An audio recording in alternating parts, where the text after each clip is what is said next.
Hey, welcome back on the Good Morning Artesia radio show. I was just telling the barking guy, we watched a couple of documentary and the movie The Battle of Britain over the weekend, and I was looking on the Wikipedia, which may or may not be correct. Yeah, you know, because people can go in and edit these things. But I'd looked up the Battle of Britain, and it's amazing. You know, when we talk about losses in war now, and why don't I looked it up? What happened to it? Am I spelling Britain wrong? How do you spell Britain? Britain. That's why. When you look at the, the losses that took place. Of course, everybody talks about the Spitfire. Yeah. Everybody remembers the Spitfire. In the movie, in the movie Battle of Britain, Goering is he's mad. They've lost the battle. They're not going to be able to invade Britain. And he's yelling at his commanders. And he says, all right, I need to stop yelling. This is right before the last push. He said, I need to stop yelling. Is there anything that you need? And one of the commanders allegedly said, yeah, a squadron of Spitfires. So the Spitfire gets all the love, whereas the Hurricane was the actual plane that did most of the heavy lifting. Most of the planes the British had, and most of the planes that the British used in the Battle of Britain were the Hurricanes, and not so many Spitfires. But everybody talks about the Spitfire. Anyway, the Germans had 2,550 aircraft.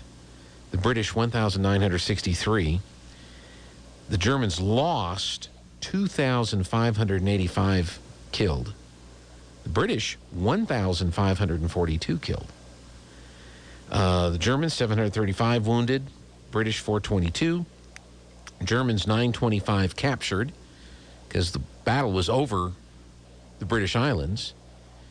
So the British, if they, were shot down and survived the landing, well, they were home, whereas the Germans were in Britain. The Germans lost 1,977 aircraft. The British, 1,744 aircraft destroyed. But here's the thing, in the Battle of Britain, because they focused, Germans changed their tactics and focused on bombing London, 23,000 civilians were killed during that time frame of the Battle of Britain. 23,000. So in addition to the pilots and the aircraft and everything else that was lost, 23,000 civilians were killed. Now, I don't know if they were counting, when Britain bombed Berlin, because that kind of spurred that change in tactics on. But anyway, it was probably at that time the first defeat of the German military in World War II. Because up until that point, they just marched across Europe and had taken everything over. Anyway, it's just kind of, people don't realize, we talk about how many people are killed in battles and conflicts today. And from a historical, and any loss of life is terrible, right? But the numbers don't compare to what was suffered by populations and by militaries back in the day. Anyway, Barking Guy is here. How are you doing this morning? Doing fine. How are you? I'm great. I think this is the last week of early voting, if I'm not mistaken. You correct me on that, Barking Guy. Yes, it is. And here in Artesia, you've got 5 people running for mayor. Alan Kent Bratcher, Luis Flores, John Henry, Terry Hill, and Jeff Yahtzee. City Council, District 1, Raul Rodriguez needs at least 1 vote. so he can continue to serve as city councilor in District 1. District 2, you have the incumbent, George Mullen, and Jeremy Kern is the challenger. In District 3, these are all new candidates. Whoever, right? Yeah, whoever wins will be a new counselor. In District 3, Kimberly Medley, Tommy Bales, and Wade Nelson. And then in District 4, again, there would be a new city councilor here. Aubrey Hobson and Richard Dickey Townley are running in District 4. And then I've got a map here. I'm trying to figure out where I live and what district I'm in. I don't know. I'll have to look and analyze the map or go online and try to figure it out. All right, let's go ahead and get started. The Barking Guy is here with his weekly visit and a lot of Bulldog activity last week. Where would you like to begin, Barking Guy? With the boys in basketball. All right. Artesia 71, Portales 62. Cameron Thorpe and Riley Jarrett each got toilet bowl baskets in the first half, but Portales leading most of the game. We came back in the fourth quarter to my cries of, "We want the ball to go like this." And they did.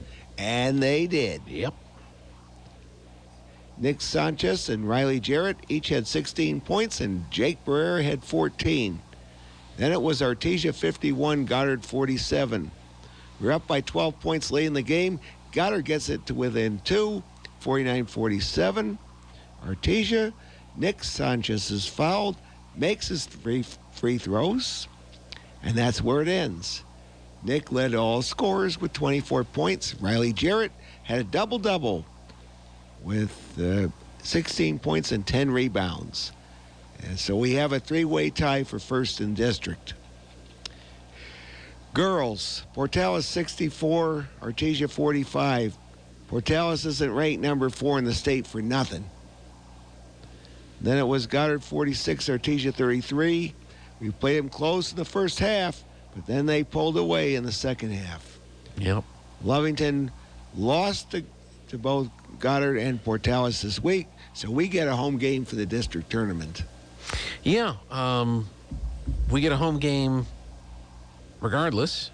Yeah. I mean, on the boys' side, we're going to have a home game. Yep. And then on the girls' side, being the number 3 seed, they've got a home game as well. That's right. The district tournament, the boys, Artesia and Goddard play Monday night in Hagerman for number 1 seed. Portales goes to Lovington Tuesday night. Winner of that game goes to number 2, probably on Thursday. Winner of that game goes to number 1, plays for the district tournament championship probably on Saturday. Girls, Lovington comes to Artesia Tuesday night. Winner goes to Goddard Thursday night. The winner of that game goes to Portales for the district tournament championship probably on Friday. Probably on Friday. That's right. And let's see. Is there any other Bulldog sports this week coming up? No, Or do we do that? We don't do that yet, do we? no, we got Election Day coming up, Okay. March 1st. Make sure you vote. And I got some quotes for you. Uh-oh. All right. Question: what do you call a medieval spy? I already forgot the answer. Answer: surveillance. Surveillance. Aaron Irving. That's an Aaron joke. Yep. Does it look like a hippie bus to you? Well, that was me. That was you. That was about the Vaxmobile. yeah. I didn't go see it yesterday. I wonder if it made it to town yesterday. I didn't see it either. Yeah.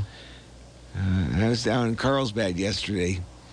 Yeah, I was busy all day Saturday, engineer in town and all that kind of stuff. And then Sunday, we did a little work down here. And then, believe it or not, Barking Guy, I went home and we watched the last 140 laps, 150 laps of the Daytona 500 yesterday. Pretty exciting finish. I am still opposed, adamantly, am against green-white checkers.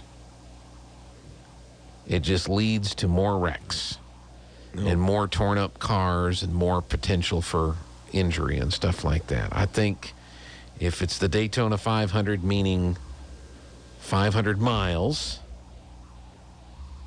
if you're under yellow, if you're under green, however that last lap finishes, then that's how the race should finish. But they don't listen to me. A rookie driving for Roger Penske won the race yesterday. And Roger Penske's 85th birthday was yesterday. So it was a nice birthday present for car owner Roger Penske. Yep. So congratulations to him. All right, we are going to take a break for the news. The Barking Guy has more to share with us. When we come back, this is KSV